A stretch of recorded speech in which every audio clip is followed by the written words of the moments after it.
Hello, everyone, and welcome back for another episode of SymMeet.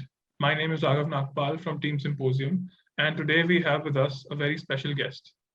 She is the only Indian out of 30 people to be selected for FIFA's Masters program and is a sports management professional who has worked with FIFA Under 17 and NBA in India, Miss Aisha Nazia.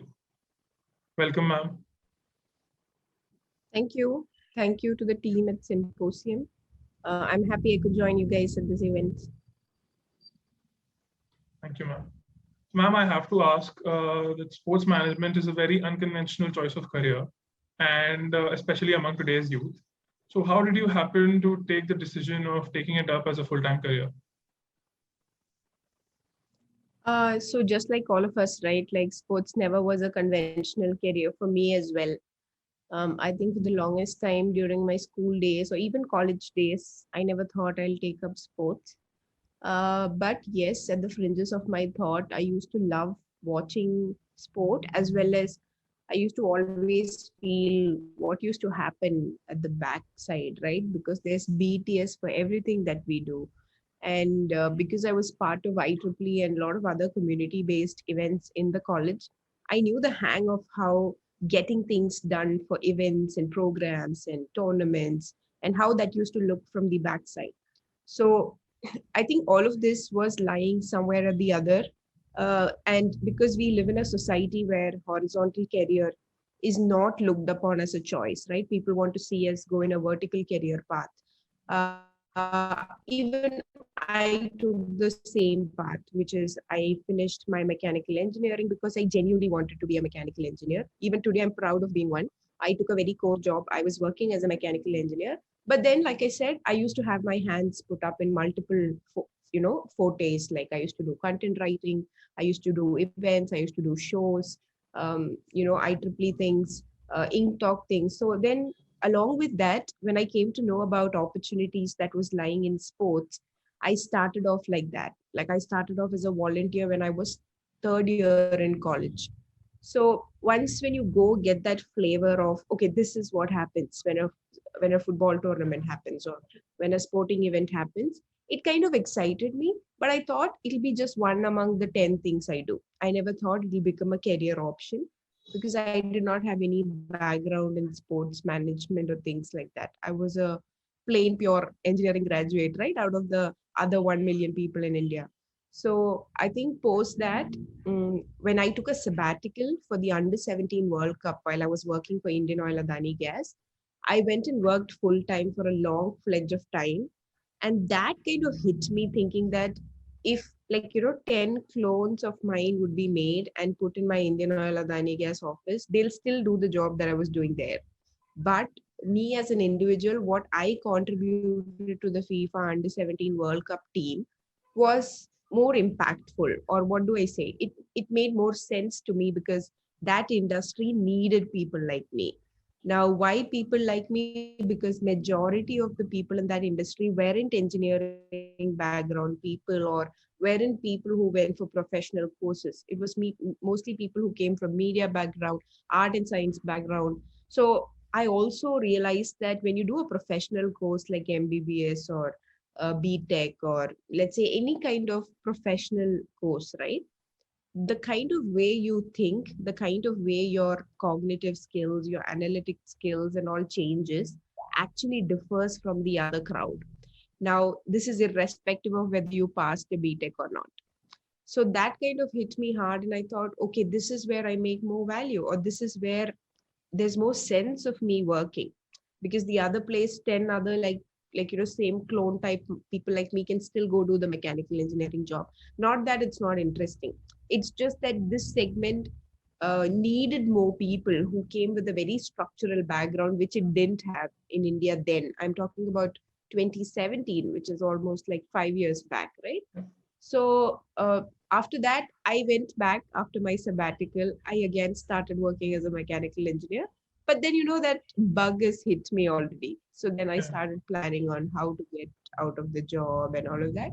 So finally, I resigned and I started working for multiple roles because, these sporting events don't run round the clock.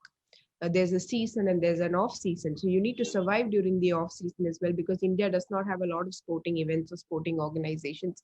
And even if you consider the club structure, they're not so wealthy enough for profit run that they can pay you throughout the year.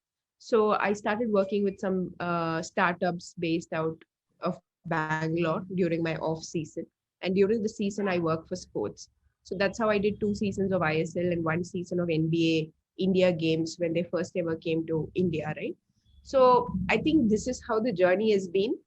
But when I did one FIFA, which was the first ever FIFA that happened in India, and one NBA, which was the first ever NBA games that happened in India, I could work with two major sporting names in the world, right? So that kind of exposed me to international standards. And I'm like, okay, now I've had enough exposure in India working for sporting events across the country. Now I need to like level up. Like I have to become Aisha 2.0 in my sporting expertise, right? So that's when I started thinking of doing the masters. I knew about this course, um, I think way long back, 5, 6 years back, but then I never thought I would be a great candidate because it's as difficult as a Harvard MBA to get to crack into it because of the selection process, because of the criterias that they look at. So I think, yeah, this is how it's been. I think it just came past because it was one of my 10 horizontal career views. And then this just fit right. And it also felt home, or it felt more impactful working for sports.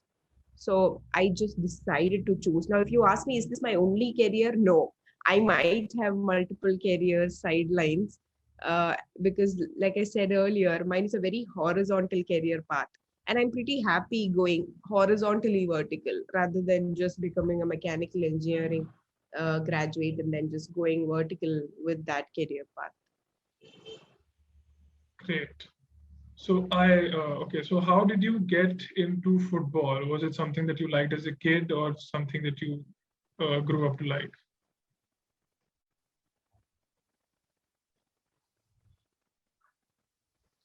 Um, okay, so football specifically, I did most events which was focused on football. The very few events that I did without football was a very, I work for a non-profit that helps sports athletes. And I work for around my career path in sports because after cricket, that's the major sport in India. And I did not have a lot of passion for cricket because I did not understand that game much. So football, because I'm from Kerala, a lot of people here watch football. They're passionate about football. So even when I was like really small during my summer vacation, FIFA World Cups and Premier League matches, like way back then. So it used to be there at the back end of my head that, okay, this is a game that used to, bring in a lot of people together. Like that used to seem secular for me because otherwise I used to live in a very conservative society. But when there's a football game, nobody cared if you're a girl, if you're a Muslim, if you're a little girl coming from the other side. Everybody sat together and watched the game. So for me, it more felt like a community. And I thought this is one way forward to, focus on community. So that's also a reason why I started taking up small football or small sporting gigs, because I felt group sports, any group sport, right? It can be football, cricket, hockey, has the power to bring in people together. So I think that's the reason why it was there at the back of my head. And most opportunities I got were in football. Because if not football, then the major other thing that you have in India is cricket, which I didn't want to do. So I think it's been like, I don't want to call it default, but I chose football over other opportunities I got. One, because I like the game.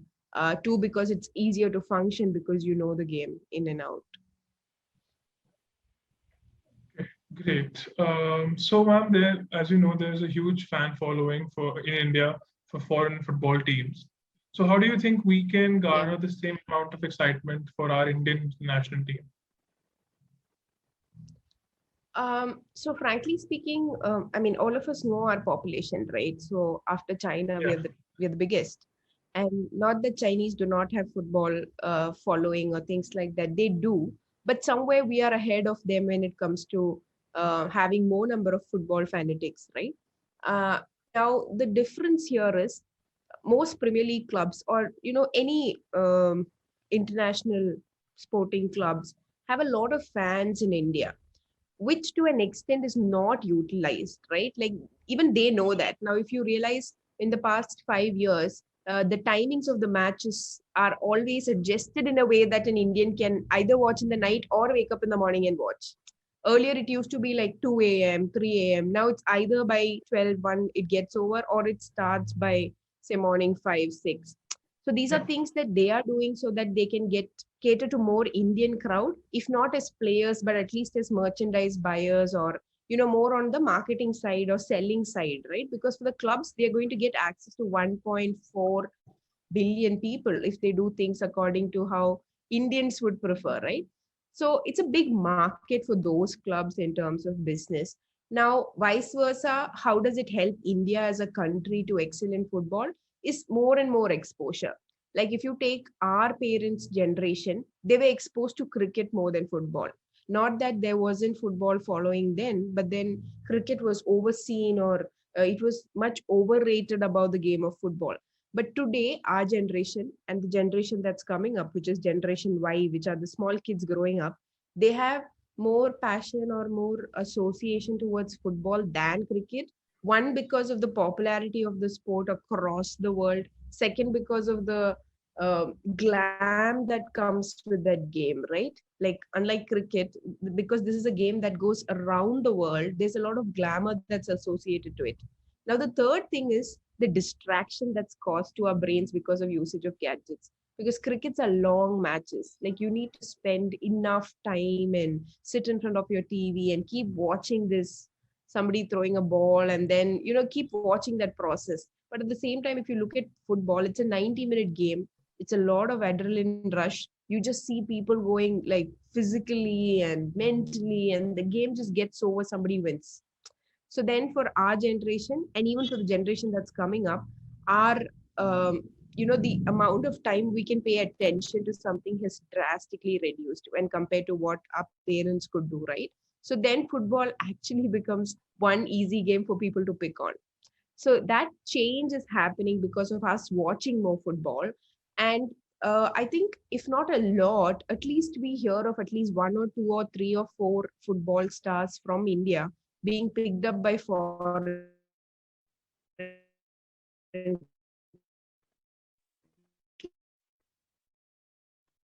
clubs. I know four is not a great number from 1.4 billion people, but that will kind of give hopes to people that if you're good at football, then you still have a career. So I feel the influence of these English clubs,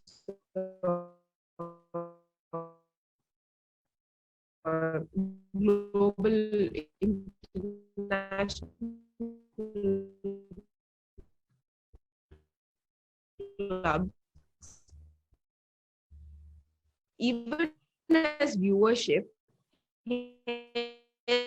helps in generally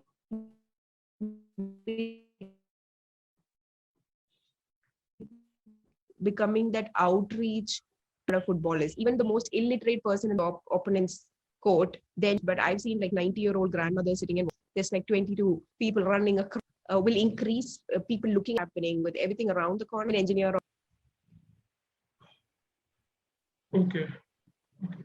So, ma'am, many Indian athletes have performed brilliantly at the Tokyo Olympics, but we still are a long way to go to support athletes from sports other than cricket here in India.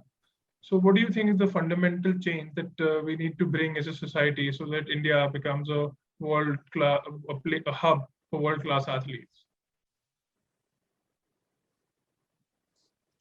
So I think my perspective starts with having 1.4 billion people. Because if you have 1.4 billion people in a country, not just Olympics, but you should be able to win every sporting event, because your human resource count is so high that it is sure that out of these 1.4 billion people, there are amazing 11 people to play football. There's one guy for each sport that happens at the Olympics. Now, the problem here is we are not able to scout them at the very young age, like how most countries do it, right? Now, why is that? Because we don't have a culture of healthy lifestyle in our country.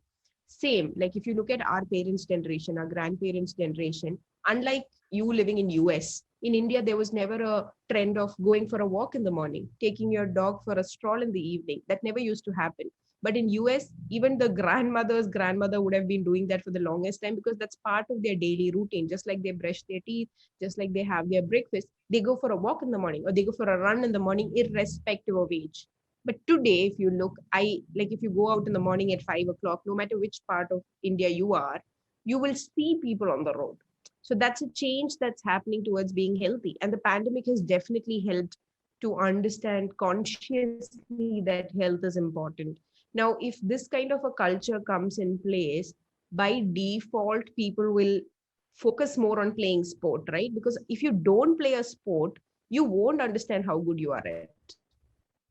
And even the whole education system not focusing, right? All of us have PT periods, but how many of us actually learn a particular sport well, right? I was reading on the internet that there's some school in US where it's mandatory that every student should play one indoor game and one outdoor game. Now whether they become good at it, bad at it, there's no choice. Just like how you select a music class or a special, like in CBSE I've seen we have a vocational period, we can choose music or extra English or whatever as an additional subject. In that school, one indoor game and one outdoor game is mandatory. Like you have to learn it. That too from your like very young age, like third grade or fourth grade. Now if things like that is put into place, at least me as a child, I would know what I'm good at. I would at least know that, okay, I'm good at badminton over hockey, or I'm good at running and athletics over playing a group sport. So, I think the change has to start at looking at our body as the prime factor, right? Like, we have the capability to excel physically. Now, once you understand that, and when you also figure out that being a sports athlete, right? Like today, look at Neeraj Chopra. He has everybody's eyes on him. Like, there are 1 million engineers like me. No matter I figure out a way to go to the Mars, I'm equivalent to a guy winning a gold medal in Olympics, but it's never spoken about. I've never heard a parent say, now I've obviously heard a lot of parents say that they want to make their children football players and Olympic gold medalists. But otherwise, at least in my school days, I've never heard anybody say that in that composition period where the teacher asks you, what do you want to become? You hear pilots, you hear engineers, you hear scientists, geonuclear, everything you hear, but you never hear a sports star. I've never heard, at least in this different schools I've studied, where somebody gets up and says, I want to be a javelin thrower, or I want to be a hockey player. I want to play for India and get a gold medal. I've never heard anybody say this, at least in my generation. But I think now that we have good examples, kids would say, I want to become like Neeraj Chopra, or I want to become like Abhinav Guntra. I want to get into shooting. So I think one is definitely infrastructure that needs to, I'm sorry. Uh, One is definitely infrastructure that needs to happen. And obviously, the second thing would be the whole outlook at how we look at sports. Sports can be two things, right? One is you can play it professionally, or I do know friends who just go every Saturday to play football on a turf. Now, do they want to become Messi's and Ronaldo's? No, they just play because they love the game. And for them, it's a physical routine going and sharing their time with their friends and playing a group sport. And one major other thing that I felt with sport, not one, two, one is definitely what I said earlier, which is the community feel, right? People don't care whether your age, your gender. It's more of a very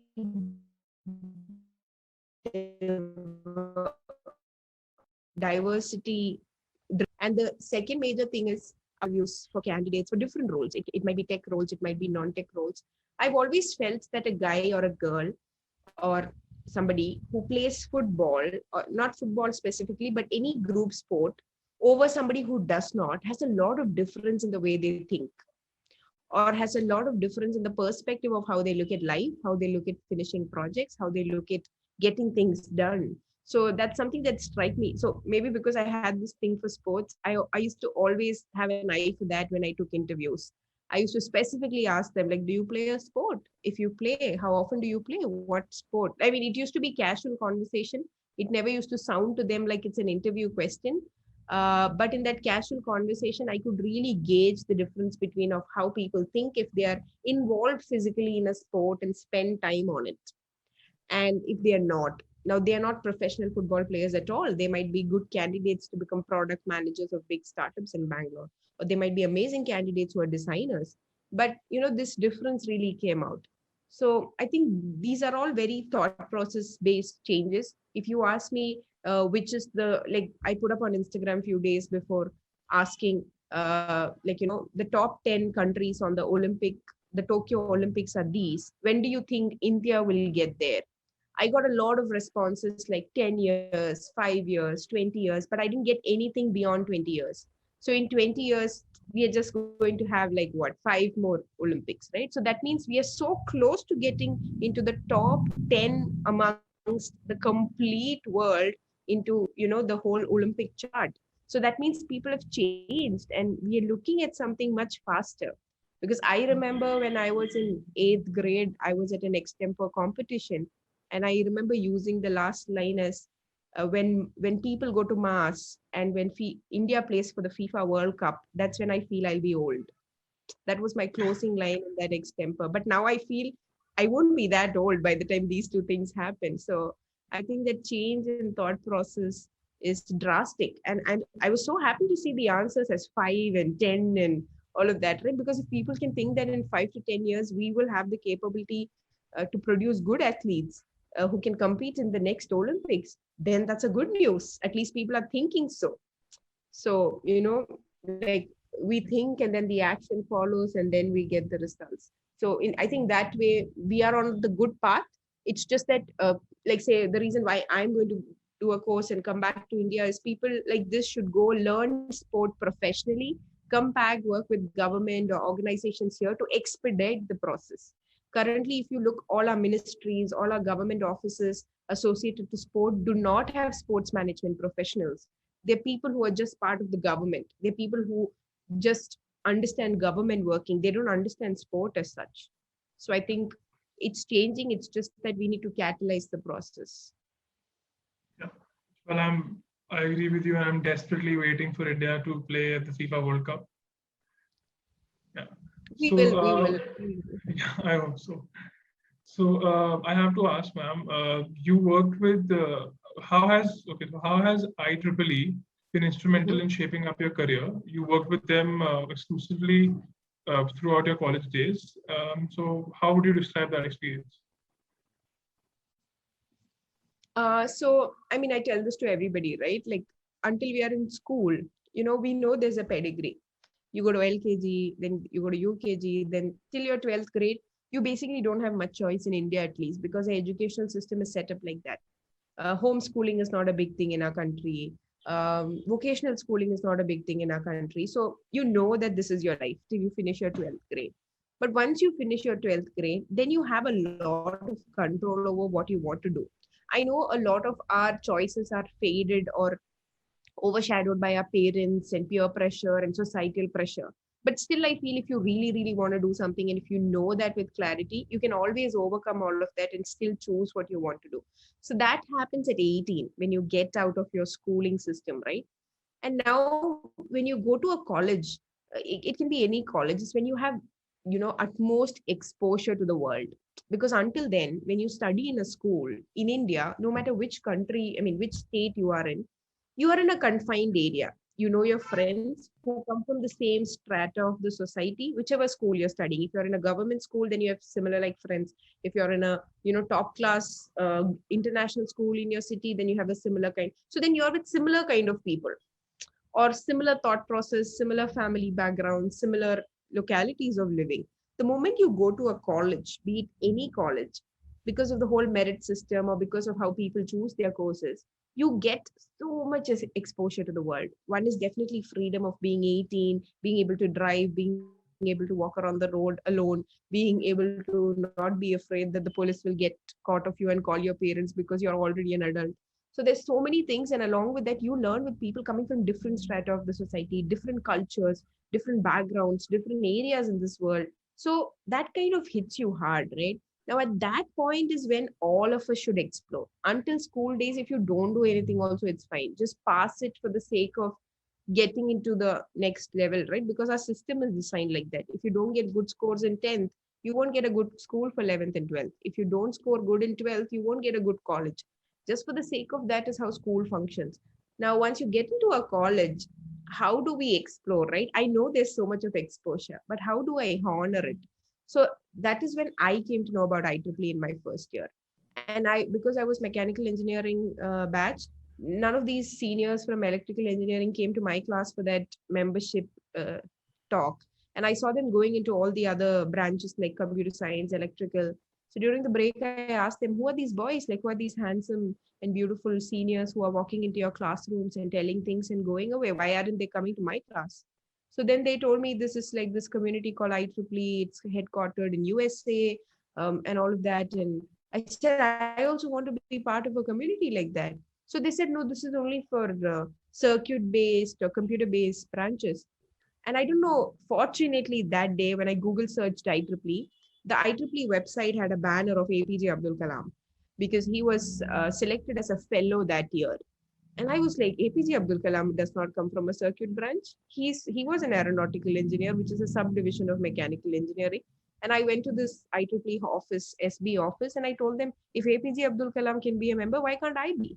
And then they agreed and they took me. So this happened like 1 month down the lane when I joined college. And ever since then, I've been an IEEE member. So I tell people that my first ever professional choice of exposure was choosing to be an IEEE member because that gave me access to the world. Today, I can speak to scientists at NASA. I can speak to people who work for SpaceX. I can speak to people who work in the 3D printing area, whichever I like, right? I like space engineering. So that's the reason I'm giving these examples. If you are somebody who likes something else, then you can talk to people from that industry.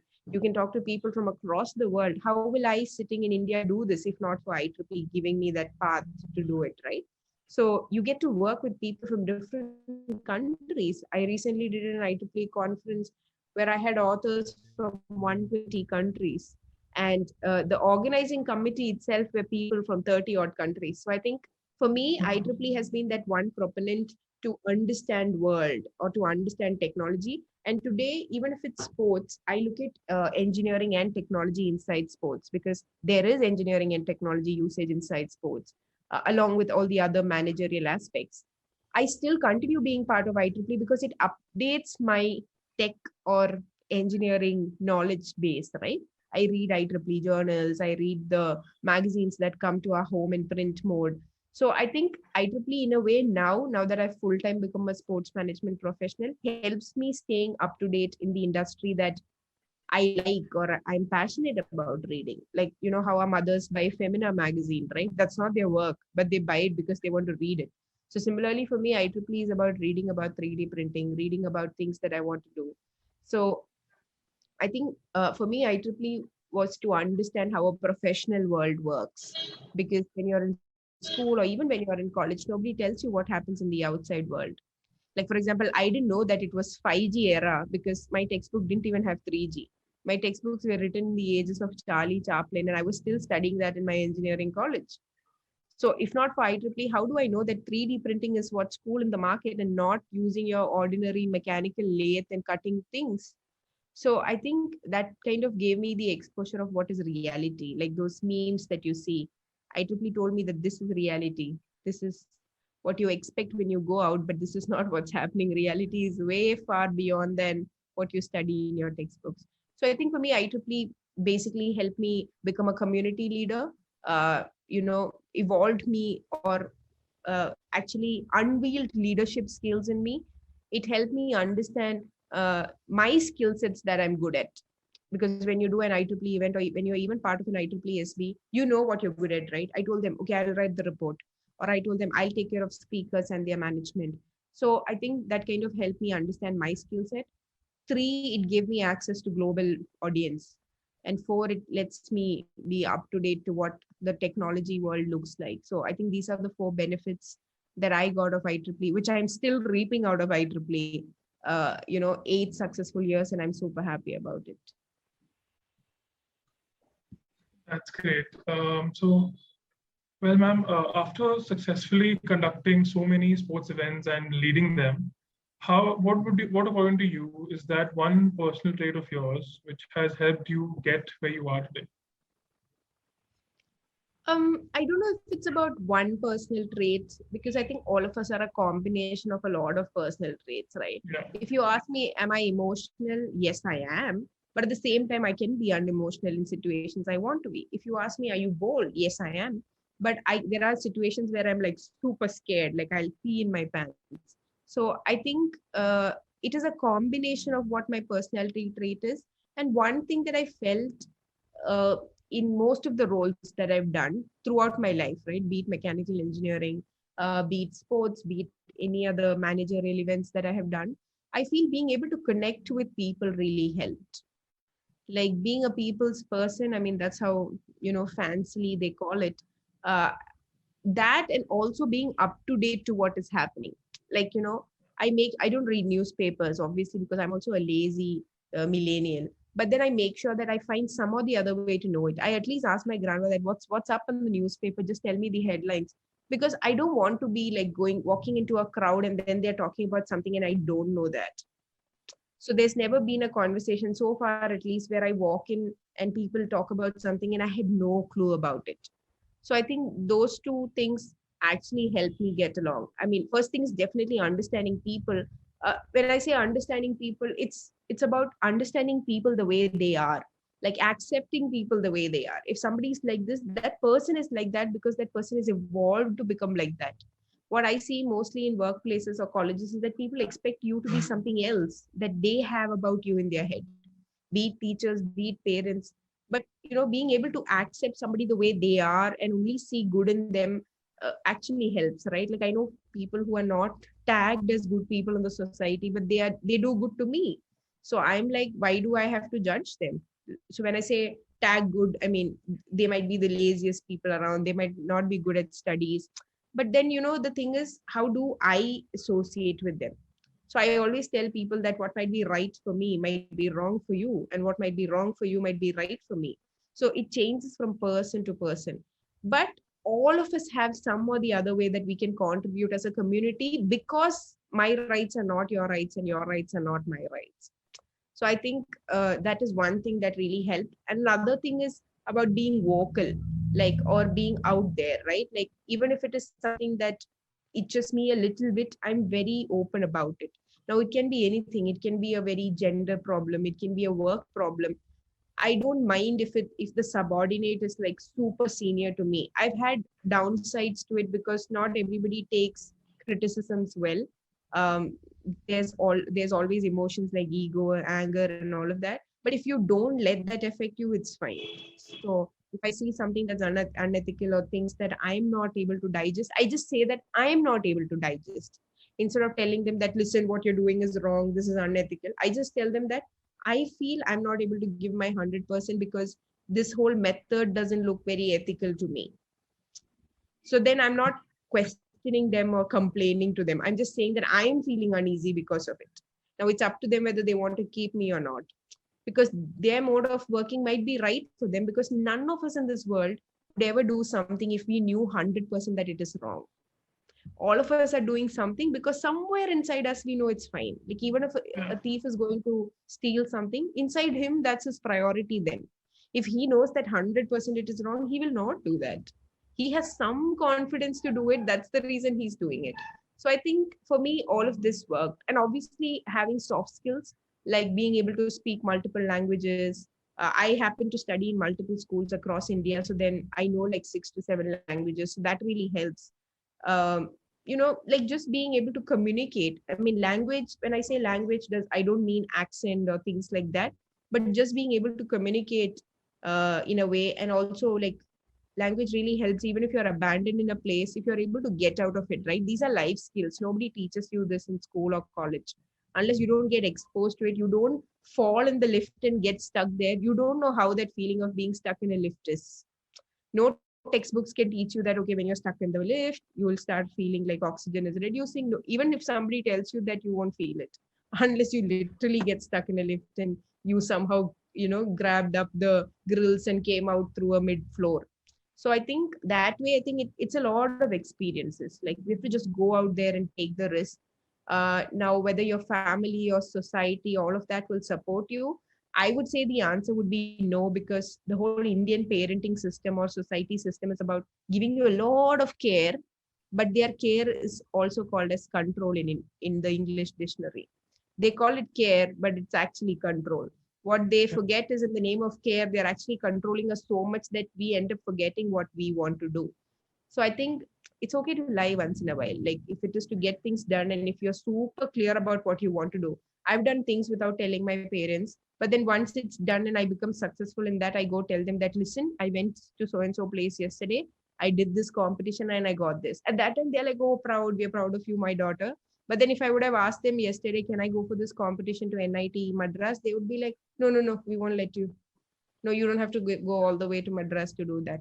So I think if we are 100% sure of doing things, and if we have a good support system, like I used to make sure my friends were aware where I'm going, so that if at all something happens, they can inform my parents. So I think it's all how we plan. Like, my plans might not suit your plans might not suit somebody else, but if we can find a way through it, then I think we can do things that we want. Okay, great. So I have to ask this. What was the purpose behind Start Change today? And what inspired you to start the venture? Okay, so Start Change today was, it is still like my passion project, or let's call it my hobby project, because I'm very sustainably driven. Like, if you look at all the sectors that I've worked, it in one or the other way has contributed to being sustainable.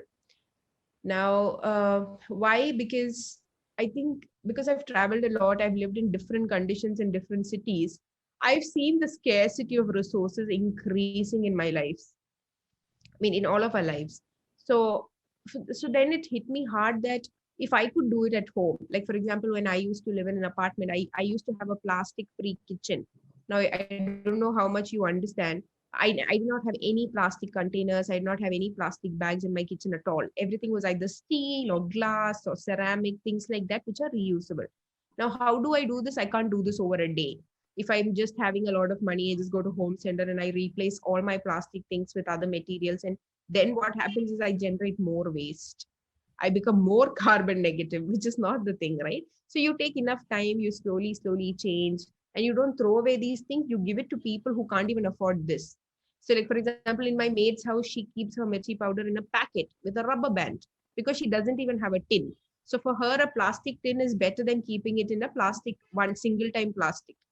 So then, Yeah. you using that loop, I think I took around 3.5 years to convert my kitchen that way, to bring very sustainable practices in my house, starting to use sustainable products like bamboo towels and things like that. And in this process, I figured out that sustainability is not expensive.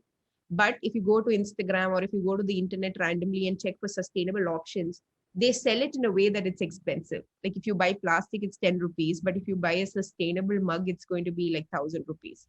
So then I figured out that we didn't know right avenues to where go buy it, right?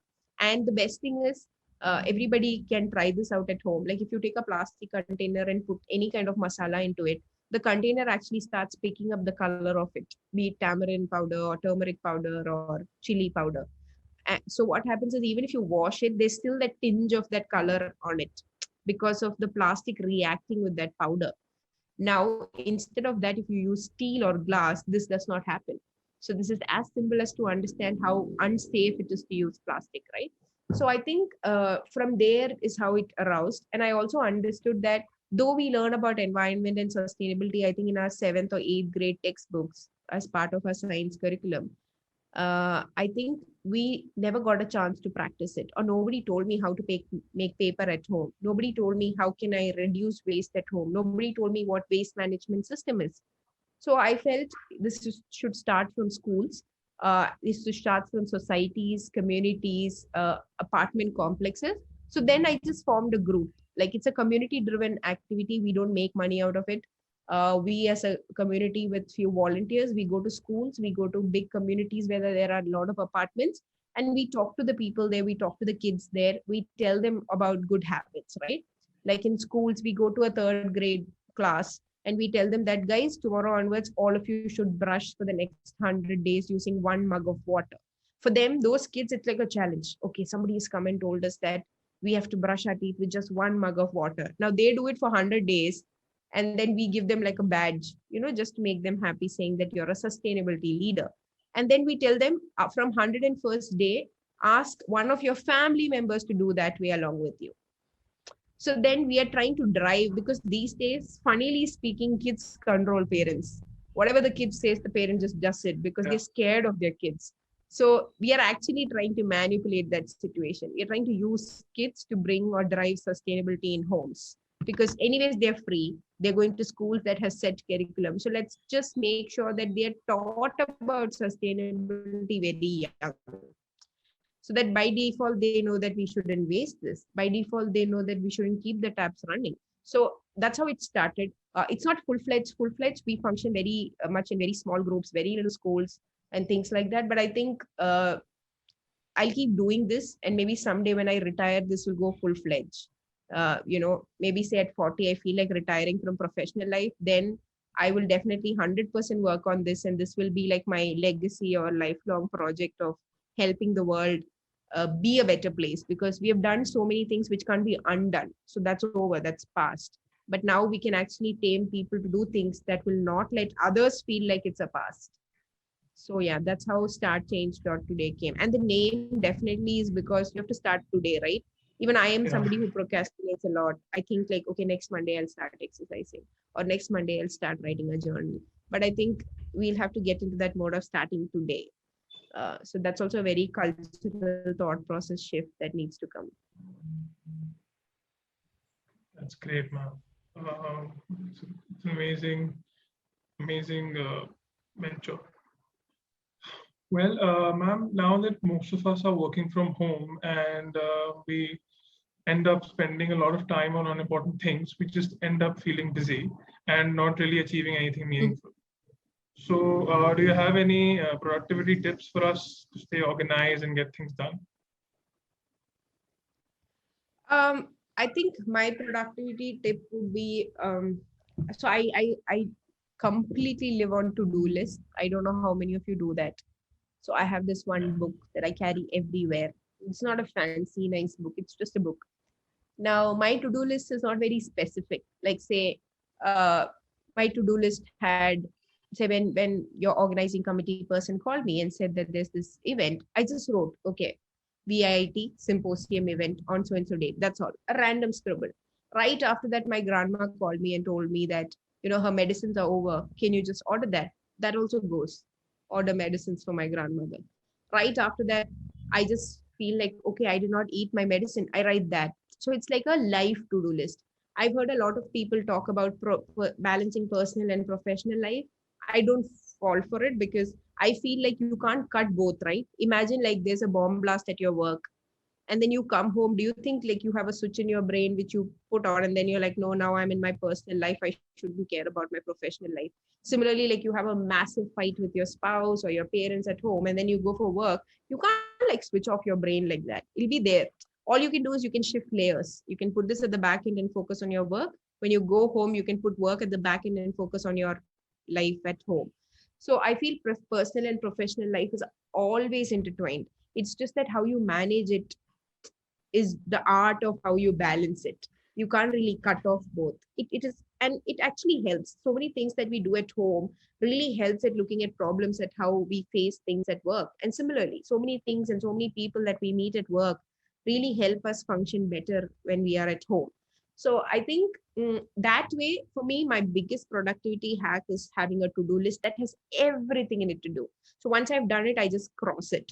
So what happens is, because I'm a big time hoarder, lazy person and procrastinating person, tomorrow when I look at it, I'll be like 25 items. But day after tomorrow, it'll become 30 items. So I know that I need to get done with few things. Now, I'm also a very deadline based person. Like if I don't have a deadline, I don't function. So if I need to submit something, I need to have a deadline. If you leave me open-ended, I will just be open-ended forever.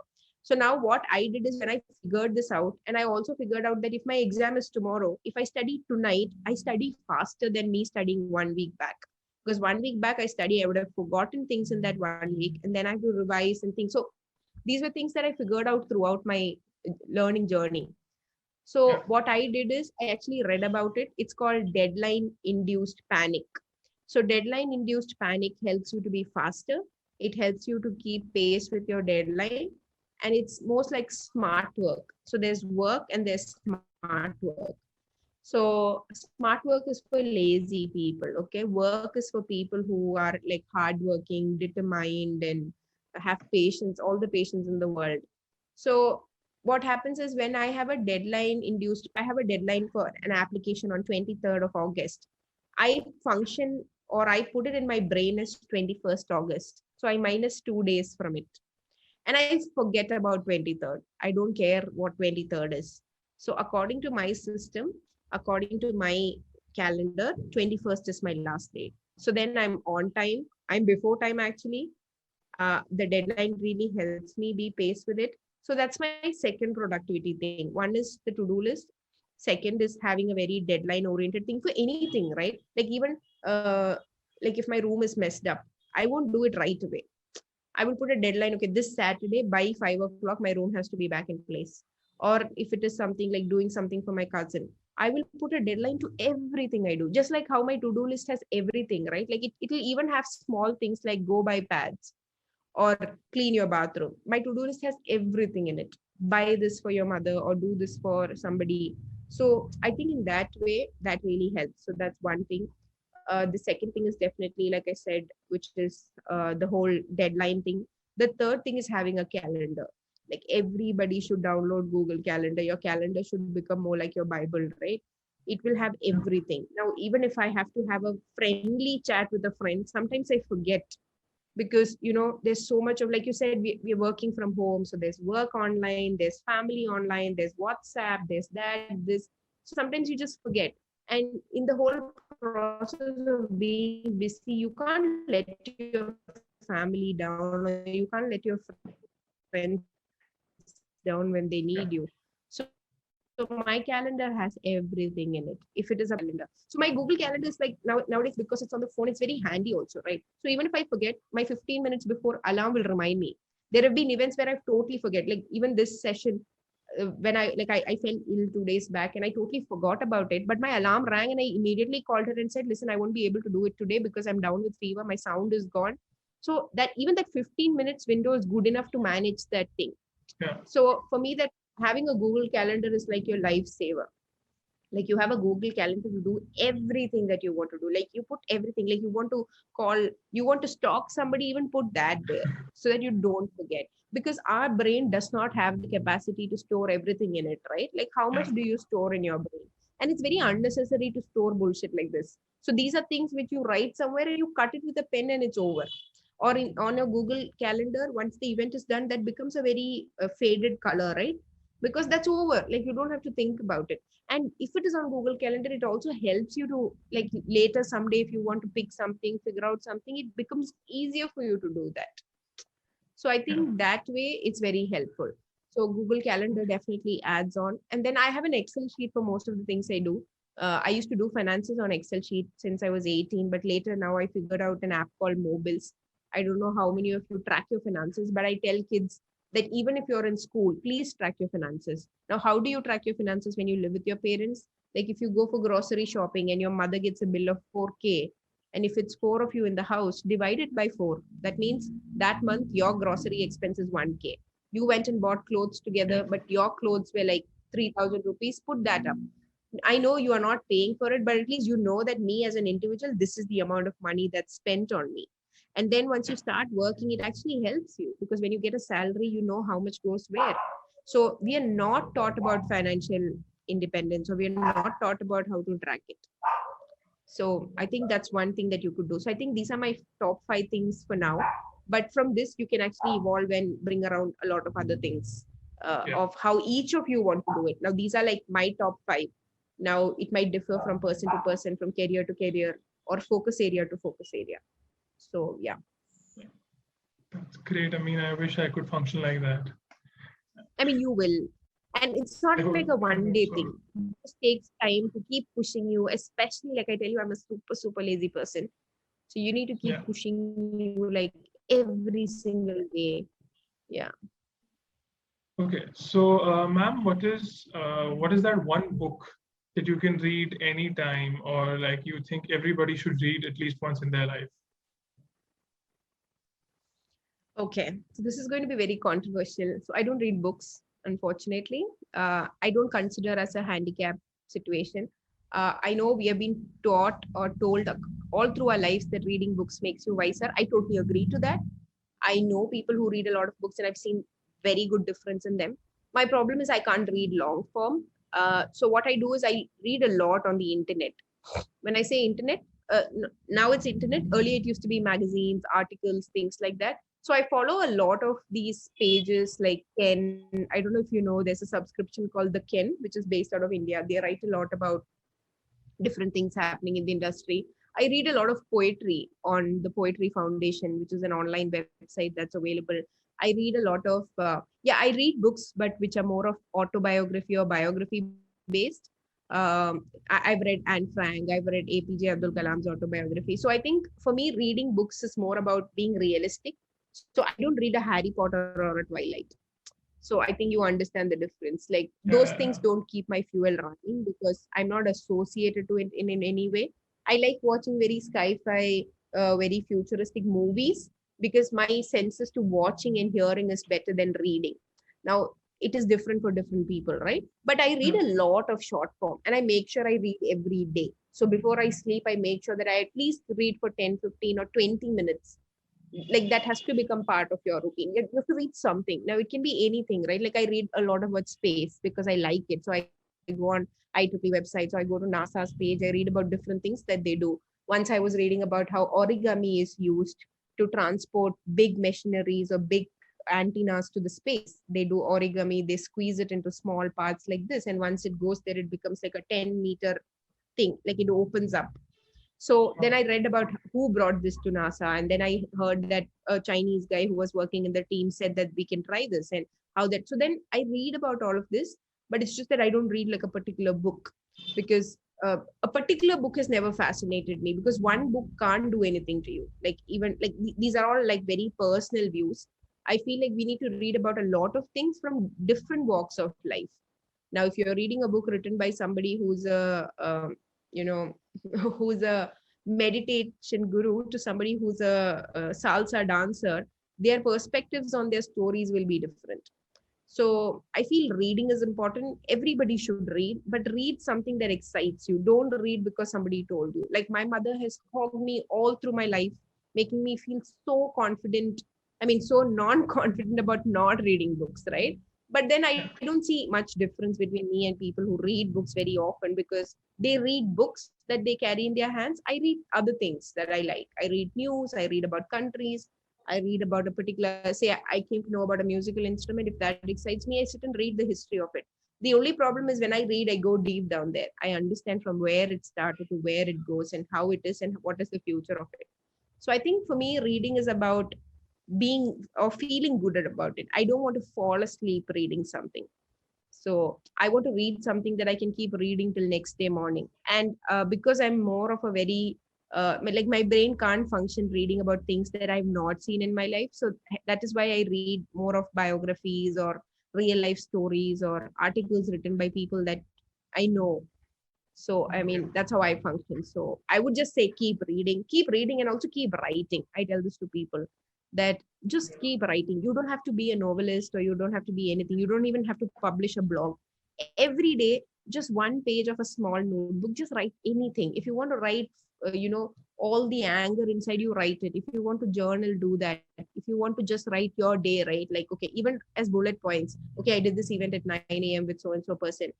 She told me this. I told her this. Or today my mom scolded me. Anything, just write every day something, like something or the other. Just keep writing.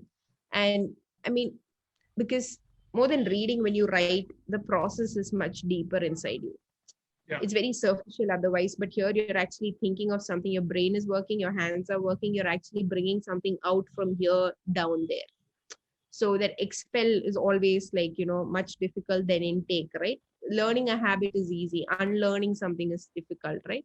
So similarly, I Yeah. think read more, write more, And if any of you have habit of journaling, please continue doing that. If you don't, try doing that. So I think, yeah, that's my kind of answer for the last question. Thank you, ma'am. Thank you for sharing this information with us. This is a very unique approach, and I think many people would watch this and apply all this information to their lives. So thank you so much for being a part of SymMeet and for being a part of our initiative here. Thank you for being here. Thank you. Thank you, Raghav. It was nice talking to you as well. I really enjoyed the questions, and I hope my answers um, either seem fun or seem informative to people who are listening. And all I want to tell people are these are like very personal thought processes. I'm just telling people what I did. Now, if that helps them in any way to think what they want to do, I'll be glad and I'll be happy that it helps somebody. And I'm really happy about VIIT and the Symposium team doing this. And I wish all you guys best of luck for everything that you guys are going to do ahead. More speakers, more events, and also a great exposure going forward. Well, we hope so. Thank you, ma'am. Okay.